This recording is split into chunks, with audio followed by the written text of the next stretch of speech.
Hi friends, hello, నమస్తే, vanakkam. This is మీ గోపి. ఈరోజు అయితే నేను మీకు మా జామ చెట్టును పరిచయం చేయబోతున్నా. జామ పండ్లు అయితే బాగా పండినాయి, అన్ని పండి రాలిపోతున్నాయి.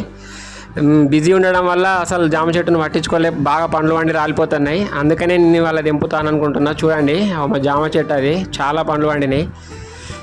ఇవాళ అయితే మేము మొత్తం దింపేస్తాం ఇవన్నీ. అలా ఫ్యూ ఇగో చెట్టు వినైతే బాగానే పండ్లు ఉన్నాయి, కానీ ఈ కెమెరాలు అసలు ఏం కనబడతలేవు.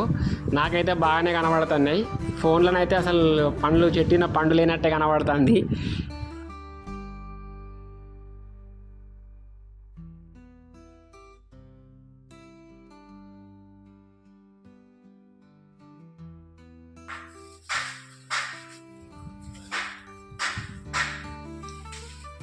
ఫుల్ కాయలు కాసినాయి,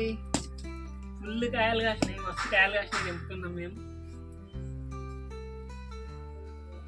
ఓకే, హాయ్. ఇగో మీకు ఎవరికైనా జామకాయలు కావాలంటే కామెంట్ చేయండి, లైక్ చేయండి, సబ్స్క్రైబ్ కూడా చేసుకోండి, పంపిస్తా.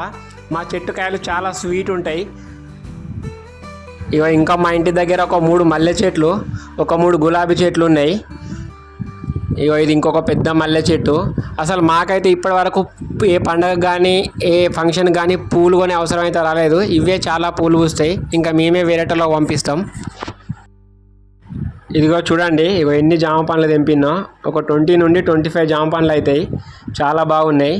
ఇంకా పండినవి కొంచెం పురుగులు అవి ఇవి ఉంటాయని పాడేసినాం.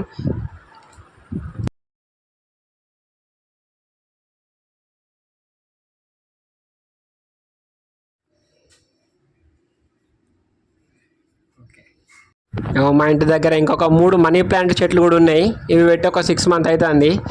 మనీ ప్లాంట్ చెట్లు ఉంటే డబ్బులు బాగా వస్తాయని పెట్టినాం, కానీ మరి డబ్బులు వచ్చినట్టే అనిపించలేవు. మీకు ఇట్లా మనీ ప్లాంట్ చెట్లు ఉంటే డబ్బులు వస్తే మీరు మాకు కామెంట్ చేయరు. ఓకే ఫ్రెండ్స్, ఇలాంటి మరిన్ని వీడియోస్ కోసం మా ఛానల్ని లైక్ చేయండి, సబ్స్క్రైబ్ చేయండి, కామెంట్ చేయండి. ప్లీజ్ సబ్స్క్రైబ్ చేసుకోండి. మేము మీకు కొత్తగా చూపించడానికి అయితే ట్రై చేస్తాం. Okay, bye.